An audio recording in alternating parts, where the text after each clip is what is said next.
Okay, ഒരു uniform post ആഗ്രഹിക്കുന്ന ഒരാളെ ഏറ്റവും കൂടുതൽ പേടിപ്പിക്കുന്ന ഒരു സ്റ്റേജ് ആണ് മെഡിക്കൽ ടെസ്റ്റ് എന്ന് പറയുന്നത്. നമ്മൾ പരീക്ഷ എഴുതാൻ നമുക്ക് കോൺഫിഡൻസ് ഉണ്ട്, ഫിസിക്കൽ ടെസ്റ്റിൽ നമുക്ക് കോൺഫിഡൻസ് ഉണ്ട്. എന്നാൽ മെഡിക്കൽ ടെസ്റ്റിലേക്ക് വരുമ്പോൾ ഇതൊന്നും നമ്മളെ കയ്യിലല്ല എന്നുള്ളൊരു തോന്നൽ നമുക്ക് ഉണ്ടാവും. നമ്മൾ മെഡിക്കലി ഫിറ്റ് ആണോ അല്ലയോ എന്നുള്ളൊരു സംശയം നമുക്ക് ഉണ്ടാവും. നമ്മൾ ഭയങ്കര കൺഫ്യൂസ്ഡ് ഒക്കെ ആവുന്ന ഒരു സാഹചര്യം ഉണ്ട്. ഞാൻ ഒരുപാട് കുട്ടികൾ പറയുന്നത് കേട്ടിട്ടുണ്ട്, എനിക്ക് നോക്നി ഉണ്ട് അതുകൊണ്ട് എനിക്ക് കിട്ടൂല, അല്ലെങ്കിൽ എനിക്ക് ഇന്ന പ്രശ്നമുണ്ട് അതുകൊണ്ട് എനിക്ക് കിട്ടില്ല എന്ന് പറയുന്നതായിട്ട്. അപ്പൊ അത്തരത്തിലുള്ള കൺഫ്യൂഷൻസ് മാറ്റുക, ചില തെറ്റായ ധാരണകളെ മാറ്റുക എന്നുള്ള ഒരു ആവശ്യത്തിന് വേണ്ടിയാണ് ഈ ഒരു വീഡിയോ ചെയ്യുന്നത്. അപ്പൊ ഇതിൽ കൃത്യമായിട്ട് എന്തൊക്കെയാണ് നമ്മൾ മനസ്സിലാക്കേണ്ടത്, എന്തൊക്കെയാണ് ഓരോ സ്റ്റേജുകൾ, ഓരോ സ്ഥലത്തും എന്തൊക്കെയാണ് ചെക്ക് ചെയ്യുന്നത് തുടങ്ങിയ കാര്യങ്ങൾ ഡീറ്റെയിൽ ആയിട്ട് സംസാരിക്കുന്നുണ്ട്. നിങ്ങൾ വീഡിയോ മുഴുവനായിട്ടും കാണുക. ഈ വീഡിയോ ശരിക്കും ഫോക്കസ് ചെയ്തിരിക്കുന്നത് ഇത്തവണ മെഡിക്കൽ ടെസ്റ്റിന് അപ്പിയർ ചെയ്യാൻ പോകുന്ന SSC GD കുട്ടികൾക്ക് വേണ്ടിയാണ്. ഈ നവംബർ മാസത്തിൽ നടക്കാൻ പോകുന്ന, നവംബർ ഫസ്റ്റ് വീക്ക് നടക്കുന്ന നമുക്കറിയാൻ കഴിഞ്ഞിട്ടുള്ളത്. ഇപ്പൊ നവംബർ ഫസ്റ്റ് വീക്കോടെ അനൗൺസ് ചെയ്യപ്പെടാൻ പോകുന്ന SSC GD 2025 മെഡിക്കൽ ടെസ്റ്റിൽ പങ്കെടുക്കുന്ന കുട്ടികൾക്ക് വേണ്ടിയാണ് ഈ വീഡിയോ ചെയ്യുന്നത്. എന്നാൽ പോലും നിങ്ങൾ ഭാവിയിൽ SSC GD എഴുതാൻ പോകുന്ന ആളുകളാണ്, അല്ലെങ്കിൽ ഈ വരാൻ പോകുന്ന പരീക്ഷ എഴുതാൻ പോകുന്ന ആളുകളാണ്, ഇനി SSC GD തന്നെ വേണമെന്നില്ല, നിങ്ങൾ ഏതെങ്കിലും ഒരു യൂണിഫോം പോസ്റ്റ് എഴുതുന്ന ആളുകളാണെങ്കിൽ ഈ മെഡിക്കൽ ടെസ്റ്റിന്റെ പ്രൊസീജിയേഴ്സ് ഒക്കെ കണ്ടു മനസ്സിലാക്കി വെക്കുക. എന്നിട്ട് നിങ്ങൾ മുന്നോട്ട് കോൺഫിഡന്റ് ആയി പഠിക്കുക. ഓക്കെ, ഞാൻ ഓരോന്നോരോന്നായിട്ട് പറയാം, ഓരോ സ്റ്റേജുകളായിട്ട് പറയാം. അതിനു മുമ്പായിട്ട് നിങ്ങൾ പുതിയതായി SSC GD പഠിച്ചുകൊണ്ടിരിക്കുന്ന ആളാണ്, വരാനിരിക്കുന്ന പരീക്ഷ എഴുതാൻ പോകുന്ന ആളാണ്, 2026 പരീക്ഷ എഴുതാൻ പോകുന്ന ആളാണെങ്കിൽ നിങ്ങൾക്ക് വേണ്ടി ദിശ അക്കാദമിന്റെ ഒരു കോഴ്സ് ഇൻട്രൊഡ്യൂസ് ചെയ്യാണ്. ഇത് നമ്മളിപ്പോ സ്റ്റാർട്ട് ചെയ്ത, ഈ വർഷം സ്റ്റാർട്ട് ചെയ്ത രണ്ടാമത്തെ കോഴ്സാണ്. ഇപ്പൊ ഒരുപാട് ആളുകൾ ചോദിച്ചിട്ടുണ്ടായിരുന്നു ആദ്യത്തെ കോഴ്സിൽ ജോയിൻ ചെയ്യട്ടെ എന്ന്. പക്ഷെ ആദ്യത്തെ കോഴ്സിൽ ജോയിൻ ചെയ്യുമ്പോഴുള്ള പ്രശ്നം അവിടെ ഒരു 60% അടുത്ത് സിലബസ് കവർ ആയി പോയിട്ടുണ്ട്. അതുകൊണ്ടാണ് നിങ്ങൾക്ക് വേണ്ടി രണ്ടാമതൊരു കോഴ്സ് സ്റ്റാർട്ട് ചെയ്തത്. അപ്പോൾ അങ്ങനെ പ്രിപ്പയർ ചെയ്യാൻ ആഗ്രഹിക്കുന്ന ആളുകൾ മുഴുവൻ എന്ത് ചെയ്യുക, കോഴ്സ് പർച്ചേസ് ചെയ്യുന്നത് കൺസിഡർ ചെയ്യാം. ശരി, നമുക്ക് ഓരോരോ സ്റ്റേജുകളിലേക്കായിട്ട് പോകാം. ഞാൻ 7 സ്റ്റേജുകളായിട്ട് തിരിച്ചിട്ടുണ്ട്. നിങ്ങൾ നോക്കിയാൽ മനസ്സിലാവും. ഐ ആണ് ആദ്യത്തെ സ്റ്റേജ്, അത് കഴിഞ്ഞാൽ ബോഡി, പിന്നെ ഇയർ, പിന്നെ ടീത്ത്, പിന്നെ കളർ ബ്ലൈൻഡ്നെസ്, പിന്നെ പ്രൈവറ്റ് പാർട്സ് ചെക്ക് ചെയ്യുന്നുണ്ട്, അവസാനം ഹോസ്പിറ്റലിൽ കുറച്ച് ടെസ്റ്റുകളും ഉണ്ട്. അപ്പൊ ഈ ഒരു സ്റ്റേജുകളിൽ, ഈ 7 സ്റ്റേജുകളിൽ എന്താണ് നടക്കുന്നതെന്നാണ് നമ്മൾ ഇനിയുള്ള സ്ലൈഡുകളിൽ നമുക്ക് നോക്കാനുള്ളത്. ഓരോന്നോരോന്നായിട്ട് നോക്കാം. ഒന്നാമത്തത് ഐ ആണ്. ഓക്കെ, ഇത് നമ്മളൊക്കെ കണ്ടിട്ടുള്ള ഒരു ചിത്രമായിരിക്കും. നമ്മളെ കാഴ്ച പരിശോധിക്കാൻ വേണ്ടിയിട്ടുള്ള ഹോസ്പിറ്റലുകളിലുള്ള ഒരു ബോർഡാണത്. അപ്പൊ ഈ ഒരു ഇമേജ് വെച്ചിട്ടായിരിക്കും അവർ എന്ത് ചെയ്യുന്നത്, നമ്മുടെ ഐ ടെസ്റ്റ് ചെയ്യുന്നത്, നമ്മളെ കാഴ്ച ടെസ്റ്റ് ചെയ്യുന്നത്. അവിടെ 6/6 ആണ് പറയുന്നത്. അതായത് നമുക്ക് അവസാനത്തെ 6ാമത്തെ ആ ഒരു ലൈൻ വരെ വായിക്കാൻ കഴിയണം എന്നുള്ളതാണ് 6/6 കൊണ്ട് ഉദ്ദേശിക്കുന്നത്. പക്ഷേ നിങ്ങൾ ഇവിടെ മനസ്സിലാക്കേണ്ടത്, 6/6 ഇല്ലാത്ത ആൾക്കാർ, ചിലർക്ക് 6/9 ഉണ്ടാവുള്ളൂ, അല്ലെങ്കിൽ ചിലർക്ക് 6/6 പാർഷ്യലേ ഉണ്ടാവുള്ളൂ. എന്താ 6/6 പാർഷ്യൽ എന്ന് പറഞ്ഞാൽ, ഈ അവസാനത്തെ 6ാമത്തെ വരി പൂർണ്ണമായും വായിക്കാൻ കഴിയുന്നില്ല, കുറച്ചേ വായിക്കാൻ കഴിയുന്നുള്ളൂ. അപ്പൊ അങ്ങനെയുള്ള ആളുകളും 6/9 ഉള്ള ആളുകളും ഒക്കെ മെഡിക്കൽ പാസ് ആവാറുണ്ട്. ഈ ചില കുട്ടികൾ ചെയ്യുന്നതെന്ന് വെച്ചാൽ ഇത് കാണാപ്പാഠം പഠിച്ചു വെക്കും, അവസാനത്തെ 2 വരി കാണാപ്പാഠം പഠിച്ചു വെക്കുകയാണ് ചെയ്യുക. അങ്ങനെ ചെയ്യുന്ന ആളുകളുണ്ട്. ഞാൻ അങ്ങനെ ചെയ്യണം എന്നല്ല പറഞ്ഞത്. സ്റ്റിൽ നമുക്കിത് വലിയൊരു പ്രഷർ തരുന്ന കാര്യമല്ല, നിങ്ങൾക്ക് ഇത് ഈസി ആയിട്ട് സോർട്ട് ചെയ്യാവുന്നതേ ഉള്ളൂ. 6/9 ഉള്ള ആളുകൾ ഫോഴ്സിൽ ജോയിൻ ചെയ്തിട്ടുണ്ട്. എനിക്കത് അവരെ പരിചയമുള്ളത് കൊണ്ടാണ് ഞാൻ അങ്ങനെ തന്നെ പറയുന്നത്. ഓക്കെ, അപ്പോ ഐ ടെസ്റ്റ് എന്ന് പറഞ്ഞാൽ ഇത് മാത്രമാണ് ഉണ്ടാവുക. നിങ്ങൾ 6/6 ആണോ എന്ന് ചെക്ക് ചെയ്യാൻ വേണ്ടി മാത്രമുള്ള ഒരു ടെസ്റ്റ് ആണ്. അപ്പൊ അവിടെ നിങ്ങൾ വെറീഡ് ആവേണ്ട ആവശ്യമില്ല എന്നുള്ളതാണ് യാഥാർത്ഥ്യം. രണ്ടാമത്തത് വെയിൻസ് ആണ്. അതായത് നമ്മളെ ടോയിൽ നിർത്തും, നമ്മളോട് ഇങ്ങനെ ഉയർന്നു നിൽക്കാൻ പറയില്ല, ടോയിൽ ഉയർന്നു നിൽക്കാൻ പറയും. അങ്ങനെ ഉയർന്ന് കുറച്ചു നേരം നിർത്തി കഴിയുമ്പോൾ നമ്മുടെ കാലിൽ എവിടെയെങ്കിലും വെയിൻസ് ഉയർന്നു വരുന്നുണ്ടോ നോക്കും. വെയിൻ സ്വെല്ലിംഗ് ഉണ്ടെങ്കിൽ, അതായത് വെരിക്കോസ് വെയിൻ ഉണ്ടെങ്കിൽ നമ്മൾ റിജക്ട് ആവും എന്നുള്ളത് ഒരു ഉറപ്പായ കാര്യമാണ്. അതായത് നല്ല വെരിക്കോസ് വെയിൻ, നമ്മൾക്ക് വിസിബിൾ ആയിട്ടുള്ള വെരിക്കോസ് വെയിൻ ഉണ്ടെങ്കിൽ നമ്മൾ റിജക്ട് ആവാനുള്ള സാധ്യത ഉണ്ട്. ഇനി അവിടെ ചെറിയ വെരിക്കോസ് വെയിൻ ഒക്കെ ആണെങ്കിൽ പലതും, ചിലത് സ്റ്റാർട്ടിങ് ആയിരിക്കും, ചിലപ്പോൾ കണ്ടാൽ മനസ്സിലാവാത്തതായിരിക്കും. അങ്ങനെയുള്ളതൊക്കെ ആണെങ്കിൽ സാധാരണയായിട്ട് നിങ്ങൾ മെഡിക്കൽ പാസ് ആവാറാണ് പതിവ്. അപ്പോൾ ചെറിയ വെരിക്കോസ് വെയിൻ പ്രശ്നങ്ങളൊക്കെ ഉള്ള ആളുകളാണെങ്കിൽ നിങ്ങൾ അതിൽ ഭയങ്കരമായിട്ട് വെറീഡ് ആവേണ്ട ആവശ്യമില്ല. നിങ്ങൾക്ക് നല്ലപോലെ ഉണ്ടെങ്കിൽ മാത്രമാണ്, നല്ലപോലെ വിസിബിൾ ആണെങ്കിൽ മാത്രമാണ് അത് നിങ്ങളെ ഡിസ്ക്വാളിഫൈ ചെയ്യാനുള്ള കാരണമാവുക. അപ്പൊ ഇത് ഓർത്ത് വെച്ചോണം. വലിയ വെരിക്കോസ് വെയിൻ ഉള്ള ആളുകൾ ഭാവിയിലേക്ക് പരീക്ഷ എഴുതാൻ ആഗ്രഹിക്കുന്നുണ്ടെങ്കിൽ അവർ ഇപ്പോഴേ അതിനുള്ള ഒരു ട്രീറ്റ്മെന്റോ ഒരു സൊല്യൂഷനോ കണ്ടെത്താൻ വേണ്ടി ശ്രമിക്കണം. അത് മറന്നു പോകരുത്. ശരി, അങ്ങനെ വെയിൻസ് കഴിഞ്ഞ അടുത്തത് ഫ്ലാറ്റ് ഫുട്ട് ആണ്. നിങ്ങൾക്ക് അറിയാം ഫ്ലാറ്റ് ഫുട്ട് എന്താണെന്നറിയാം. ഫ്ലാറ്റ് ഫുട്ടും തീർച്ചയായിട്ടും നമുക്കൊരു ദാക്ഷിണ്യം ഉണ്ടാവില്ല.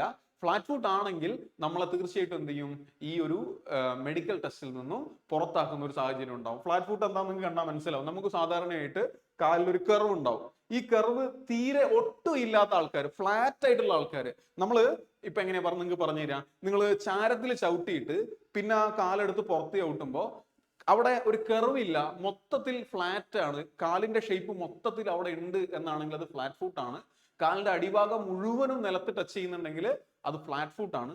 അത് നമുക്ക് കണ്ടാൽ തന്നെ മനസ്സിലാവുന്നതായിരിക്കും. അത്തരം ഫ്ലാറ്റ് ഫുട്ട് ഉള്ള ആളുകളാണെങ്കിൽ നിങ്ങൾക്ക് എലിജിബിലിറ്റി ഉണ്ടാവില്ല. പക്ഷെ ഇത് ഭയങ്കര റെയർ ആയിട്ടുള്ള കേസാണ് കേട്ടോ. അപ്പൊ ഇതിന്റെ ഒരു പ്രശ്നം എന്താണെന്ന് വെച്ചാൽ ഇതിന് കൃത്യമായ ഒരു ക്യൂർ ഉണ്ടോ എന്നുള്ളത് നമുക്ക് ഉറപ്പില്ല എന്നുള്ളതാണ്. അതായത് ഇത് ക്യൂർ ചെയ്തിട്ട് നമുക്ക് വീണ്ടും പരീക്ഷ എഴുതാൻ പറ്റുമോ എന്നുള്ളത് ഉറപ്പില്ലാത്ത കാര്യമാണ്. അങ്ങനെ ആരും ചെയ്തതായിട്ട് നമുക്ക് അറിയാൻ വേണ്ടി കഴിഞ്ഞിട്ടില്ല. കണ്ടോ, ഫ്ലാറ്റ് ഫുട്ട് ഉള്ള ആളുകളെ കാൽ ഇങ്ങനെയുണ്ട, കാൽപാദത്തിന്റെ പാട് ഇങ്ങനെ ഉണ്ടാവുക, അല്ലാത്ത ആളുകൾക്ക് ഇങ്ങനെ ഒരു കർവ് അവിടെ നമുക്ക് കാണാൻ വേണ്ടി സാധിക്കും. അപ്പോൾ നമുക്ക് വേണ്ടത് നോർമൽ ആർക്കുള്ള ഫൂട്ടാണ്. ഓക്കെ, അതാണ് ഫ്ലാറ്റ് ഫീറ്റിന്റെ കാര്യം. പിന്നെ വരുന്ന ഏറ്റവും വലിയൊരു സാധനമാണ് നോക്നി എന്ന് പറയുന്നത്. നോക്നി പറയുമ്പോൾ എല്ലാവരും പറയാ, ഞാൻ ഇങ്ങനെ കാലടുപ്പിച്ച് വെക്കുമ്പോൾ എന്റെ മുട്ട് രണ്ടും കൂട്ടിമുട്ടുന്നു, അതുകൊണ്ട് എനിക്ക് നോക്നി ഉണ്ട്. അങ്ങനെയല്ല നിങ്ങൾ നോക്നിനെ പറ്റി മനസ്സിലാക്കേണ്ടത്. നിങ്ങൾ ഈ ഒരു ഫോട്ടോയിൽ കാണുന്നത് പോലെ ഇയാളുടെ രണ്ട് കാലുകൾ കൂട്ടിമുട്ടുമ്പോൾ അവിടെ എത്രത്തോളം ഗ്യാപ്പ് ഇട്ട് നോക്കിയേ മറ്റേ രണ്ട് കാലുകളും തമ്മിൽ. ഇതാണ് നോക്നി. നിങ്ങൾ ഈ മൈനർ നോക്നീനെ ആലോചിച്ചിട്ട് എനിക്ക് മൈനർ നോക്നി ഉണ്ട് അതുകൊണ്ട് എനിക്ക് കിട്ടില്ല എന്നൊരിക്കലും വിചാരിക്കരുത്. അത് നെഗ്ലിജിബിൾ ആയ കാര്യമാണ്. അതിൽ നിങ്ങൾ ടെൻഷൻ ആവണ്ട. നിങ്ങൾക്ക് ഈസി ആയി അത് ക്ലിയർ ചെയ്ത്, മെഡിക്കൽ ക്ലിയർ ചെയ്ത് പോകാൻ പറ്റും. അപ്പോൾ ഞാനിത് പറയുന്നത് ഞങ്ങളുടെ ഒരുപാട് സ്റ്റുഡൻസ് ഇതുപോലെ നോക്നി ഉണ്ട് എന്ന് വിചാരിച്ചിട്ട് ക്ലിയർ ചെയ്ത് പോയ ആൾക്കാരാണ്. അപ്പൊ ഇതാണ് നോക്നി. എക്സാക്ട് നോക്നി എന്ന് പറഞ്ഞാൽ ഇതാണെന്ന് മനസ്സിലാക്കുക. അതിൽ ടെൻഷൻ ആവാതിരിക്കുക, കൺഫ്യൂസ്ഡ് ആവാതിരിക്കുക. ഓക്കെ, അപ്പോൾ ഇതൊക്കെ നോർമലാണ്. നിങ്ങൾ ഈ കണ്ടുകൊണ്ടിരിക്കുന്നത് നോർമലാണ്. ഇതാണ് നോക്നി എന്ന് പറയുന്ന ഫിഗർ. അപ്പൊ നോക്നി എന്ന് പറയുന്നത് നിങ്ങൾ ടെൻഷൻ ആവാനുള്ള ഒരു സാധനമല്ല. ഇങ്ങനെ ആണെങ്കിൽ മാത്രം നിങ്ങൾ എന്ത് ചെയ്യുള്ളൂ, ഡിസ്ക്വാളിഫൈഡ് ആവുള്ളൂ എന്ന് ഓർത്തോളാം. ശരി, അടുത്തത് സ്പൈൻസ് ആണ്. അപ്പോ ഞാൻ നിങ്ങളോട് പറഞ്ഞു ടോയിൽ നിർത്തും, അതിനുശേഷം വെയിൻസ് നോക്കും, പിന്നീട് നമ്മളെ നോക്നി നോക്കും എന്നുള്ളതൊക്കെ പറഞ്ഞു. ഇനി അതിനുശേഷം പിന്നീട് സ്പൈൻസ് ആണ് നോക്കുക, അതായത് നമ്മളെ നട്ടല്. അതെങ്ങനെയാ നോക്കുന്നത് ഞാൻ പറഞ്ഞുതരാം. നമ്മളോട് മുട്ട് വളയ്ക്കാതെ കൈ കൊണ്ട് നിലത്ത് തൊടാൻ പറയും, അല്ലെങ്കിൽ കാലിൽ തൊടാൻ വേണ്ടി പറയും. അങ്ങനെ തൊടുമ്പോൾ നമ്മൾ ഈ വളഞ്ഞു നിൽക്കുന്ന സമയത്ത് നമ്മുടെ സ്പൈനിന്റെ സ്ട്രക്ചർ നോക്കും. എന്തെങ്കിലും സ്ട്രക്ചറൽ ഡിഫക്റ്റുകൾ ഉണ്ടെങ്കിൽ നിങ്ങൾ ഡിസ്ക്വാളിഫൈഡ് ആവും. ഓക്കെ, ഇതിലൊന്നും നമുക്ക് പ്രത്യേകിച്ചൊന്നും ചെയ്യാൻ കഴിയില്ല കേട്ടോ. എന്തെങ്കിലും ഡിഫക്ട്സ് ഉണ്ടെങ്കിൽ നമ്മൾ ഡിസ്ക്വാളിഫൈഡ് ആയി എന്ന് പറഞ്ഞു കഴിഞ്ഞാൽ പിന്നീട് അതിൽ പ്രത്യേകിച്ച് ഒരു സൊല്യൂഷൻ ഇല്ല.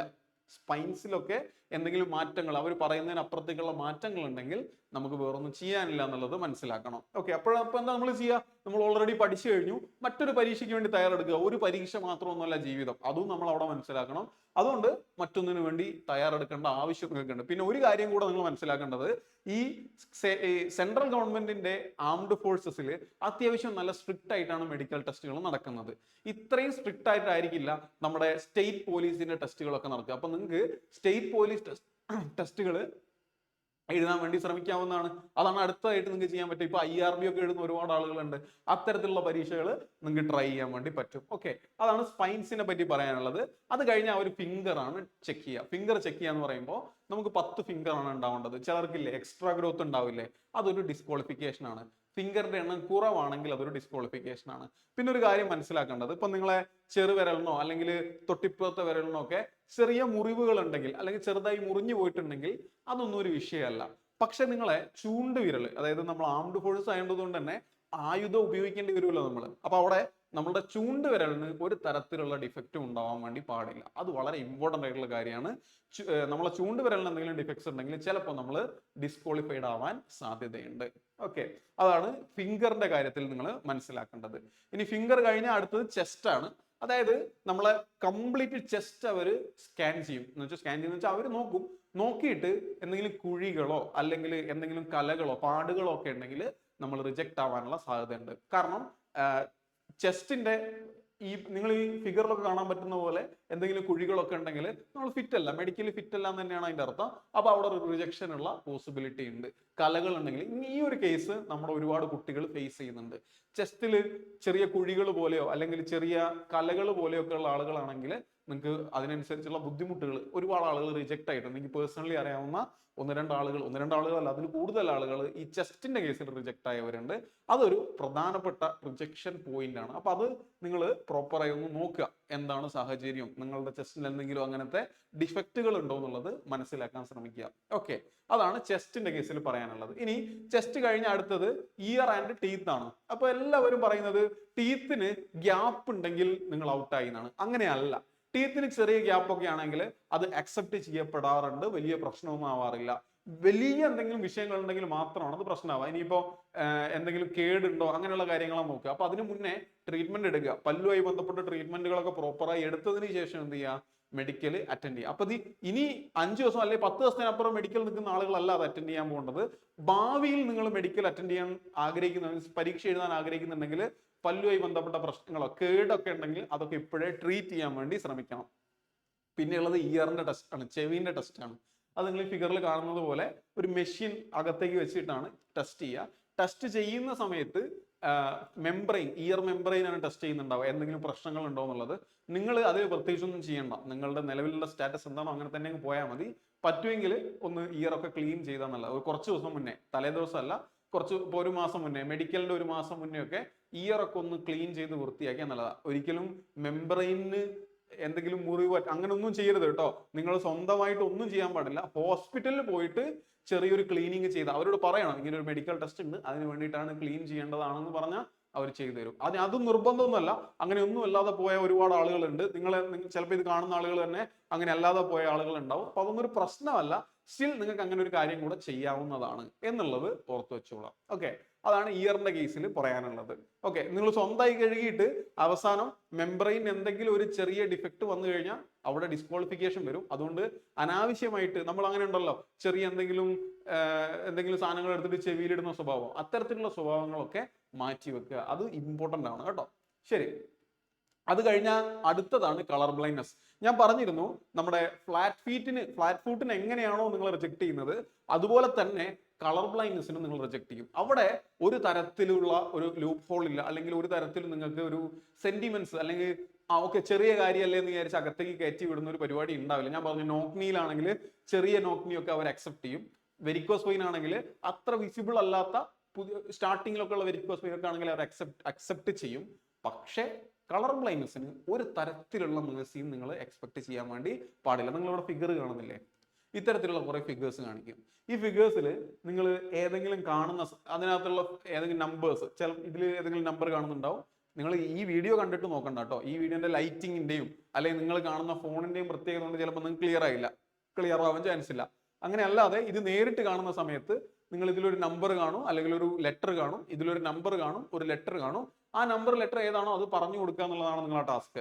അത് പറഞ്ഞു കൊടുക്കാൻ പറ്റിയില്ലെങ്കിൽ അവിടെ നിങ്ങൾ റിജക്ട് ആവും. കളർ ബ്ലൈൻഡ്നെസ് ഉണ്ടെന്ന് മനസ്സിലായി കഴിഞ്ഞാൽ അന്നേരം തന്നെ റിജക്ഷൻ ആണ്. അവിടെ വേറെ നമുക്ക് ട്രീറ്റ്മെന്റും ഇല്ല, ഒന്നും ചെയ്യാൻ കഴിയില്ല. അപ്പൊ കളർ ബ്ലൈൻഡ്നെസ് ഉള്ള ആളുകൾ, നിങ്ങൾക്ക് കളർ ബ്ലൈൻഡ്നെസ് ഉണ്ടെന്ന് മനസ്സിലായി കഴിഞ്ഞാൽ ആംഡ് ഫോഴ്സസ് നിങ്ങൾക്ക് പറ്റിയ ഒരു ഓപ്ഷൻ അല്ല എന്ന് മനസ്സിലാക്കുന്നതാണ് ഏറ്റവും നല്ല കാര്യം. ഇല്ലെങ്കിൽ നമ്മളെ ടൈം അവിടെ അനാവശ്യമായി വേസ്റ്റ് ആവുകയേ ഉണ്ടാവുള്ളൂ. ശരി, റെയിൽവേയിലും അങ്ങനെ തന്നെയാണ് കേട്ടോ. കളർ ബ്ലൈൻഡ്നെസ്സിന് വളരെ ഇമ്പോർട്ടൻസ് ഉണ്ട്. ഓക്കെ, ഇനി അപ്പോൾ ഇത് നിങ്ങൾ മനസ്സിലാക്കി വെക്കേണ്ടത് കളർ ബ്ലൈൻഡ്നെസ് ഉണ്ടോ എന്നുള്ളത് ആദ്യമേ ചെക്ക് ചെയ്യണം എന്നുള്ളതാണ്.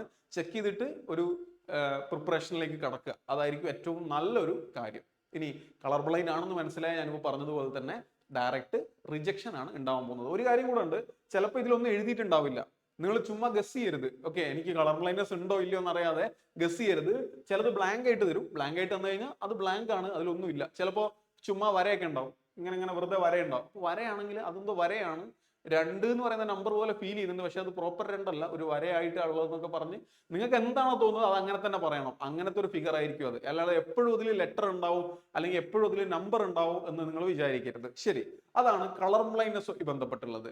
ഇനി കളർ ബ്ലൈൻഡ്നെസ് കഴിഞ്ഞ അടുത്തത് പ്രൈവറ്റ് പാർട്സ് ആണ്. ഇപ്പൊ പ്രൈവറ്റ് പാർട്സിനെ പറ്റി പറയുന്ന സമയത്ത് പ്രത്യേകിച്ച് ആൺകുട്ടികൾക്കാണ് അത് കാര്യമായ ഒരു ചെക്കിംഗ് ഉണ്ടാവും. നിങ്ങൾ അവിടെ മനസ്സിലാക്കേണ്ടത്, നമ്മൾ മെഡിക്കലിന് പോകുന്ന സമയത്ത് പലപ്പോഴും അണ്ടർവെയർ ഒക്കെ ഇട്ടിട്ടായിരിക്കും നിൽക്കേണ്ടി വരും. അപ്പൊ ഒരുപാട് ആളുകൾക്ക് അതൊരു തമാശയായിട്ട് തുടക്കത്തിലൊക്കെ ഫീൽ ചെയ്യും. മെഡിക്കൽ ടെസ്റ്റിനെ അണ്ടർവെയർ ഒക്കെ ഇട്ട് നിൽക്കുന്ന ഒരു ടെസ്റ്റായി കാണുന്ന സമയത്ത്, അല്ലെങ്കിൽ നമ്മൾ അണ്ടർവെയർ പോലും ഇല്ലാതെ നിൽക്കുന്ന ഒരു സമയത്ത് അതിനെ തമാശയായിട്ട് നമുക്ക് ഫീൽ ചെയ്യും. അതൊരു ചിരിക്കില്ലേ, അല്ലെങ്കിൽ നമുക്ക് തന്നെ ഒരു ചിരി വരുന്ന ഒരു സാഹചര്യം. അത് നിങ്ങൾ അങ്ങനെ ഒരു മൈൻഡ് സെറ്റ് നിങ്ങൾക്ക് ഉണ്ടെങ്കിൽ അത് പൂർണ്ണമായി മാറ്റിയേക്കാം. ഇത് വളരെ തമാശയായിട്ട് എടുക്കേണ്ട ഒരു കാര്യമല്ല, വളരെ സീരിയസ് ആയിട്ടുള്ള നിങ്ങളെ ഹെൽത്ത് പ്രോപ്പർ ആണോ എന്ന് നോക്കാൻ വേണ്ടിയുള്ള ഒരു ടെസ്റ്റ് ആണ്. അപ്പൊ അവിടെ തീർച്ചയായിട്ടും നിങ്ങൾ ഇത് മനസ്സിൽ എക്സ്പെക്ട് ചെയ്ത് വേണം പോകാൻ. എന്ന് വെച്ചാൽ പാനിക് ആവരുത്, അയ്യോ ഞാൻ അവിടെ പോയിട്ട് ഡ്രസ്സ് ഇല്ലാതെ നിൽക്കേണ്ടി വരുമല്ലോ എന്നുള്ള ഭയങ്കര ഒരു ടെൻഷൻ, അതൊന്നും ഉണ്ടാവാൻ പാടില്ല. നമ്മൾ മെച്യൂർ ആയിരിക്കുക. നമ്മൾ അത്രയും പ്രധാനപ്പെട്ട ഒരു ജോലിയാണ് ഏറ്റെടുക്കാൻ വേണ്ടി പോകുന്നത്. അതിന്റെ മെച്യൂരിറ്റി കാണിക്കുക എന്നുള്ള ഒരു ഉത്തരവാദിത്വം നമുക്കുണ്ട്. അവിടെ ആൺകുട്ടികൾക്ക് മെയിൻ ആയിട്ടും ടെസ്റ്റ് ചെയ്യുന്നുണ്ടാവുക സ്ക്രോട്ടമാണ്. സ്ക്രോട്ടം ടെസ്റ്റ് ചെയ്യും, എന്തെങ്കിലും വലിയ രോഗങ്ങളുണ്ടോ എന്നുള്ളത് ടെസ്റ്റ് ചെയ്യും. ഇനി ഈവൻ പൈൽസ് ഉണ്ടോ എന്ന് വരെ അവിടെ കൃത്യമായി ടെസ്റ്റ് ചെയ്യും. അത് ടെസ്റ്റ് ചെയ്തിട്ട് അങ്ങനെ എന്തെങ്കിലും രോഗങ്ങൾ ഡിറ്റക്ട് ചെയ്യുകയാണെങ്കിൽ അവിടെ നിങ്ങൾക്ക് റിജക്ഷൻ ഉണ്ടാവും. അതൊന്നും നിങ്ങൾ ടെൻഷൻ അടിക്കേണ്ട കാര്യമൊന്നുമല്ല. എല്ലാവർക്കും ആ ഒരു ടെസ്റ്റിലൂടെ കടന്നു പോയാൽ മതിയാവുള്ളൂ. അവിടെ അത് ചെയ്തുകൊണ്ടിരിക്കുന്ന ആളുകൾ, ആ ഡോക്ടേഴ്സും ഒക്കെ റെഗുലറായി അത് ചെയ്യുന്ന ആളുകളാണ്.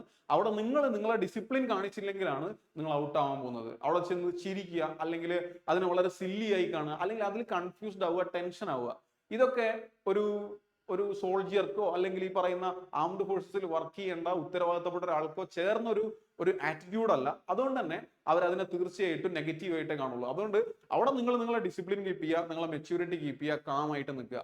അത് തന്നെ വലിയൊരു ക്വാളിഫിക്കേഷൻ ആണെന്ന് മനസ്സിലാക്കണം. ഓക്കെ, അപ്പോൾ സ്ക്രോട്ടം ടെസ്റ്റ് ചെയ്യും. അതുപോലെ തന്നെ ഈ പറഞ്ഞ രോഗങ്ങൾ എന്തെങ്കിലും ഉണ്ടോ എന്നുള്ളത് തീർച്ചയായിട്ടും അവർ ടെസ്റ്റ് ചെയ്യും. അത് ടെസ്റ്റ് ചെയ്തതിനു ശേഷം മാത്രമാണ് അടുത്തൊരു സ്റ്റേജിലേക്ക് പോവുക. അപ്പൊ ഈ ഒരു ടെസ്റ്റും കൂടെ കഴിഞ്ഞാൽ അവസാനമായിട്ട് നമുക്ക് ലാബ് ടെസ്റ്റുകളാണ് ഉണ്ടാവുക. അല്ലെങ്കിൽ ഹോസ്പിറ്റലിലേക്ക് നിങ്ങളെ കൊണ്ടുപോകും. ഹോസ്പിറ്റലിൽ നിന്ന് 3 ടെസ്റ്റുകളാണ് എടുക്കുക. ഒന്ന് ബ്ലഡ് ആണ്, പിന്നെ ഒന്ന് യൂറിൻ ആണ്, അവസാനമായിട്ട് എക്സ്റേന്റെ ടെസ്റ്റും കൂടെ എടുക്കും, എക്സ്റേയും കൂടെ എടുക്കും.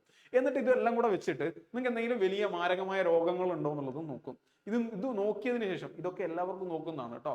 അപ്പം സ്വാഭാവികമായിട്ട് ആർക്കും പ്രശ്നങ്ങളൊന്നും ഉണ്ടാവാറില്ല. ഇനി ആർക്കെങ്കിലും വലിയ ഡിറ്റക്ട് ചെയ്യപ്പെടാത്ത രോഗങ്ങൾ എന്തെങ്കിലും ഉണ്ടോ എന്ന് നോക്കും. അങ്ങനെ രോഗങ്ങളൊന്നും ഇല്ല എന്നാണെങ്കിൽ നിങ്ങൾക്ക് എന്ത് ചെയ്യാം, ഈ ഒരു മെഡിക്കൽ ടെസ്റ്റും ക്ലിയർ ചെയ്തിട്ട് നിങ്ങളെ ജോലിയിലേക്ക് പ്രവേശിക്കുക എന്നുള്ളതാണ്. അപ്പൊ ഇത്രയാണ് നമ്മളെ മെഡിക്കൽ ടെസ്റ്റിന്റെ സ്റ്റെപ്പുകൾ. 7 സ്റ്റേജുകളെ പറ്റി ഞാൻ കൃത്യമായി പറഞ്ഞിട്ടുണ്ട്. നിങ്ങൾക്ക് മനസ്സിലായി എന്നാണ് വിചാരിക്കുന്നത്. കൂടുതൽ എന്തെങ്കിലും സംശയങ്ങൾ ഉണ്ടെങ്കിൽ നിങ്ങൾ കമന്റിൽ പറയാൻ മറക്കരുത്. ഇനി നിങ്ങൾ ഒരിക്കലും വിചാരിക്കരുത് എക്സാക്ട്ലി ഞാൻ പറഞ്ഞതുപോലെയാണ് മെഡിക്കൽ ടെസ്റ്റുകൾ നടക്കുക എന്നുള്ളത്. കാരണം ഓരോ വർഷത്തിലും അതിനതിൻ്റെതായ മാറ്റങ്ങൾ ഉണ്ടാവും. വരുന്ന കാൻഡിഡേറ്റ്സിന്റെ എണ്ണത്തിനനുസരിച്ച് സ്ട്രിക്ട്നെസ്സിൽ മാറ്റങ്ങൾ ഉണ്ടാവും. അതുപോലെ തന്നെ ടെസ്റ്റ് നടത്തുന്ന ഡോക്ടർമാർക്ക് അനുസരിച്ചും അവിടെ മാറ്റങ്ങൾ ഉണ്ടാവാനുള്ള സാധ്യതയുണ്ട്. ചിലർ ഭയങ്കര സ്ട്രിക്റ്റ് ആയിരിക്കും, ചിലർ ഭയങ്കര റൂഡായിരിക്കും, ചിലർ കൂടുതൽ ആളുകൾ റിജക്ട് ചെയ്യും, ചിലർ കുറച്ച് ആളുകൾ റിജക്ട് ചെയ്യുള്ളൂ. അങ്ങനെയൊക്കെയുള്ള സാധ്യതകൾ അവിടെ ഉണ്ട്. ഇത് ഒരിക്കലും എന്താ പറയാ ഡെഫിനിറ്റ് അല്ല. ഇത് ഇങ്ങനെയേ സംഭവിക്കും നമുക്ക് പറയാൻ വേണ്ടി കഴിയില്ല. എന്നാലും ജനറലി ഇങ്ങനെയൊക്കെയാണ് കണ്ടുവരുന്നത് എന്നുള്ളത് നിങ്ങൾ മനസ്സിലാക്കുക. ഇതാണ് ഓവറോൾ ഈ ഒരു മെഡിക്കൽ ടെസ്റ്റുമായി ബന്ധപ്പെട്ട് എനിക്ക് പറയാനുള്ളത്. ഇനി കഴിഞ്ഞ വർഷമൊക്കെ മെഡിക്കൽ അറ്റൻഡ് ചെയ്ത ആളുകൾക്ക് ചിലപ്പോൾ വ്യത്യസ്തങ്ങളായ അനുഭവങ്ങൾ ഉണ്ടായിട്ടുണ്ടാവാം. നിങ്ങൾ ആ അനുഭവങ്ങളൊക്കെ താഴെ കമന്റ് ബോക്സിൽ പങ്കുവെക്കുക. നിങ്ങളെ ഭാവിയിൽ നിങ്ങളെ കൂടെ വരാൻ പോകുന്ന ആളുകളാണ് ഈ വീഡിയോ കണ്ടുകൊണ്ടിരിക്കുന്നത്. അപ്പൊ അവരോട് എന്തെങ്കിലും പറയാനുണ്ടെങ്കിൽ, എന്തെങ്കിലും മെഡിക്കൽ ടെസ്റ്റിൽ എന്തെങ്കിലും കാര്യം ശ്രദ്ധിക്കണം എന്ന് പറയാനുണ്ടെങ്കിൽ തീർച്ചയായിട്ടും നിങ്ങൾക്ക് ഈ വീഡിയോന്റെ കമന്റിൽ അത് എഴുതി വെക്കാവുന്നതാണ്. ഓക്കെ, അപ്പൊ അത്രയാണ് മെഡിക്കൽ ടെസ്റ്റുമായി ബന്ധപ്പെട്ട് പറയാനുള്ളത്. എന്തായാലും എല്ലാവരും നന്നായി തന്നെ പഠിക്കുക. മെഡിക്കൽ ടെസ്റ്റിലേക്ക് എത്തുക എന്ന് പറയുന്നത് നന്നായി പഠിച്ചവർക്ക് മാത്രം കഴിയുന്ന ഒരു കാര്യമാണ്. അപ്പോൾ നമ്മൾ ആദ്യത്തെ 2 സ്റ്റെപ്പുകൾ ക്ലിയർ ചെയ്യട്ടെ, എന്നിട്ട് മൂന്നാമതായി മെഡിക്കൽ സ്റ്റെപ്പിലേക്ക് എത്തട്ടെ, നമുക്ക് എല്ലാവർക്കും എത്താൻ കഴിയട്ടെ. അങ്ങനെ പഠിക്കുന്നവർക്ക് വേണ്ടിയിട്ട് നമ്മളെ ചാനലിൽ ഒരുപാട് വീഡിയോസും ലൈവ് ക്ലാസ്സുകളൊക്കെ അവൈലബിൾ ആണ്. അതൊക്കെ ഫോളോ ചെയ്ത് എല്ലാവരും നന്നായി പഠിക്കുക. Happy learning.